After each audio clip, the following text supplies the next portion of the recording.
মই নাভাবোঁ গল্ডিদা আমাৰ এনেকুৱা ধৰণৰ মানুহ হয় কোনোবা বেলেগ মানুহৰ পৰা ৰাতি তাকৈ সৰু কোনোবা মানে বয়সত বহুত সৰু কম বয়সৰ মানুহৰ পৰা ৰাতি আপোনাৰ তেনেকৈ মদ খাব বুলি পেলাই আৰু যিহেতু এপইণ্ট কৰা নাই প্ৰথম কথাটো আহে ফেয়াৰ ট্ৰায়েলটো আমি হৈছে বুলি ক'ব নোৱাৰোঁ আৰু ইন ডেট কেছ সুপ্ৰিম কোৰ্টে এনি টাইম ইণ্টাৰফেয়াৰ কৰিব পাৰে কেছটোত গোটেই কেছটো ইয়াৰ পৰা উঠাই নি পেলাই আপোনাৰ বেলেগ এখন ষ্টেটত দি দিব ভাবোঁ মই ঠিকেই কৰিছোঁ আৰু মানুহে সেইখিনি বস্তু যাতে বুজি পাওক যদি ফেয়াৰ ট্ৰায়েলটো আমি কৰিব নোৱাৰোঁ তেতিয়াহ'লে কোনফালেদি মানে মই গলিদাও মানে আল্টিমেটলি তুমি জাষ্টিচ বিচাৰিছে পাবগৈ তেখেতক আগৰ পৰা চিনি নাপাওঁ মই যি দেখিছোঁ যি কৰিছোঁ সিদ্ধান্ত লৈছোঁ মই অকল চাৰ্জশ্বিট চাই পেলাই কৰিছোঁ আমাৰ এটা ৰাইট আছে কনষ্টিটিউশ্যনেল ৰাইট আৰু কনষ্টিটিউশ্যনেল ৰাইটৰ ভিতৰত আৰু কিছুমান ৰাইট আছে মষ্ট ইম্পৰ্টেণ্টলি ফাণ্ডামেণ্টেল ৰাইট তাৰ ভিতৰত এটা ৰাইট হ'ল আপোনাৰ নিজকে নিজৰ চইচৰ উকিল দি পেলাই ডিফেণ্ড কৰাটো আৰু সেই ৰাইটটো আপোনাৰ কোনো পদ্ধতি কোনো প্ৰকাৰেদি সেইটো বস্তু আপোনাৰ কোনো মানুহে আপোনাৰ ইনফ্লুৱেঞ্চ কৰিব নোৱাৰে আৰু তেনে ক্ষেত্ৰত মই নাভাবিলোঁ যে মানে যিমান ডাঙৰেই কেছ হওক বা যিমান হেৰিয়েই নহওক কোনোবা মানে একিউজডে সেই ৰাইটটো আপোনাৰ কোৰ্টত মানে নাপাব যে আৰু মষ্ট ইম্পৰ্টেণ্ট কথাটো হ'ল কি যদি এগৰাকী মানুহে বা যোনেই নহওক যিমান বেয়া কেছেই নহওক যদি আপোনাৰ কোৰ্টত নিজকে নিজৰ চইচৰ উকিল দেই অকল উকিল হ'লেই নহ'ব এইটো কেছত আপোনালোকে দেখিছে গভৰ্ণমেণ্টৰ ফালৰ পৰা উকিল আছে তাৰমানে কিন্তু এইটো নুবুজায় যে উকিলজনা তেওঁ ন' ডাউট খুব ভাল উকিল হ'ব মই ডেফিনেটলি বিশ্বাস আছে কিন্তু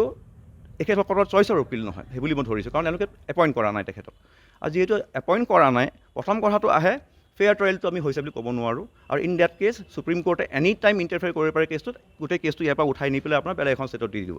আৰু যেতিয়া সেই বস্তুটো হ'বগৈ আমি যেনেকৈ এতিয়া আপোনালোকে মোক আহি প্ৰশ্নটো সুধিবলৈ আহিছে আমি সেইখিনি আমি একো বস্তুৱেই গম নাপামগৈ ক'ত কি হৈ আছে কেছ কি হৈ আছে সেই বস্তুবোৰ আমাৰ হাতৰ পৰা গুচি যাব চ' আপোনালোকে সেই লাইনটোত যদি ভাবি চাই ডেফিনেটলি মই কিছু মানে হেৰিলৈকে মই নিজেই ভাবোঁ মই ঠিকেই কৰিছোঁ আৰু মানুহে সেইখিনি বস্তু যাতে বুজি পাওক আমি বিচাৰিছোঁ ময়ো বিচাৰিছোঁ যোন দায়ী হয় একচুৱেলি তেওঁলোকে শাস্তি পাওক কিন্তু বস্তুটো হ'ল কি যদি ফেয়াৰ ট্ৰায়েলটো আমি কৰিব নোৱাৰোঁ তেতিয়াহ'লে কোনফালেদি মানে মই গলিদাও মানে আল্টিমেটলি তুমি জাষ্টিচ বিচাৰিছে পাবগৈ যদি এখন ফুটবল মেটচ আপোনালোকে ভাবি লওক এটা গ'ল প'ষ্ট বোলে খুব ডাঙৰ এটা গ'ল প'ষ্ট খুব বোলে চুটি সৰু আমি বহুত চাইড আমি গম পাইছোঁ এই ডাঙৰ গ'ল প'ষ্টৰ জেগাটো সেই টীমটোৱে জিকিব তেনে ক্ষেত্ৰত আপুনি ক'ব পাৰেনে সেই জিকাটো একচুৱেলি জিকা হ'ব পাৰে বুলি পেলাই যদি ফেয়াৰ ট্ৰায়েল আমি দিব নোৱাৰোঁ মানুহক যদি মানুহে উচিত উকিলজন তেওঁলোকৰ সাধ্যমতে মই এটা ক্ষুদ্ৰ উকিল বহুত ডাঙৰ ডাঙৰ উকিল আছে তেওঁলোক যদি যোনে যেনেকৈ পাৰে যেনেকৈ কৰে সেইখিনি যদি উকিল নাপায় ফেয়াৰ ট্ৰায়েল বুলি হোৱা বুলি সেইটো ক'ব নোৱাৰি সেইকাৰণে তেখেতক আগৰ পৰা চিনি নাপাওঁ মই যি দেখিছোঁ যি কৰিছোঁ সিদ্ধান্ত লৈছোঁ মই অকল চাৰ্জশ্বিট চাই পেলাই কৰিছোঁ আৰু চাৰ্জশ্বিট যেতিয়া দেখিছোঁ এতিয়া মই কজ অফ ডেথ দেখিছোঁ ড্ৰাউনিং আৰু ড্ৰাউনিঙৰ লগত বস্তু কিছুমান জড়িত কৰা হৈছে আপোনালোকে নিজেও জানে ড্ৰিংকিং চিংকিং সেইবোৰ লগাই ৰাখিছে এতিয়া সেই বস্তুটো মই নাভাবোঁ গল্ডিদা আমাৰ এনেকুৱা ধৰণৰ মানুহ হয় কোনোবা বেলেগ মানুহৰ পৰা ৰাতি তাকৈ সৰু কোনোবা মানে বয়সত বহুত সৰু কম বয়সৰ মানুহৰ পৰা ৰাতি আপোনাৰ তেনেকৈ মদ খাব বুলি পেলাই মই সেইটো মোৰ হজম হোৱা নাই আৰু উকিল সন্থাই ইতিমধ্যে কেছ মই যেনেকৈ ক'লোঁ